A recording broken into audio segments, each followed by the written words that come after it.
Well, the Pope has appointed the next leader of the Pontifical Academy for Life.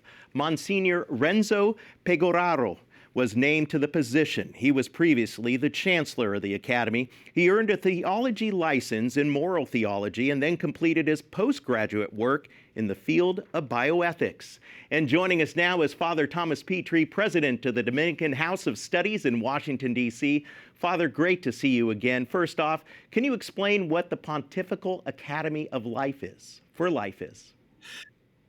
The Pontifical Academy for Life is one of a number of pontifical academies that are connected to the Holy See. These are not necessarily institutions like a university, when you think of a university. These are sort of offices that gather academics, professors, researchers in a given specialty. So, for example, there's the Pontifical Academy of St. Thomas Aquinas.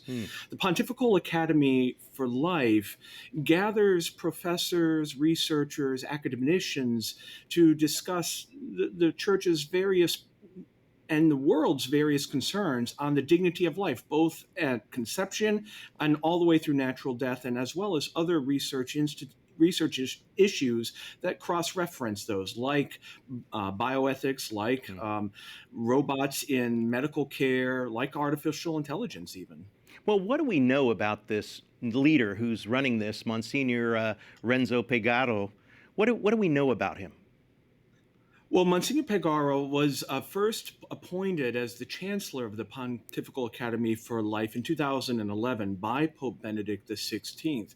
It was when Pope Francis issued new statutes for the Pontifical Academy that Archbishop Vincenzo Paglia was appointed the president.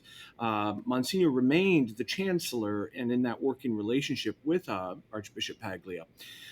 We know that he does have a license in moral theology from the Gregorianum, and he also, as you noted, has a PhD in bioethics.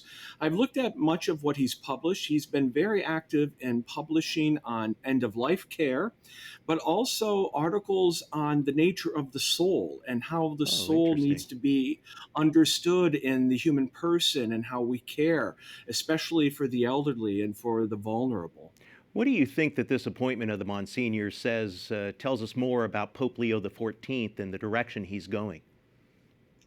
Well, I'm not sure we can say much about the direction.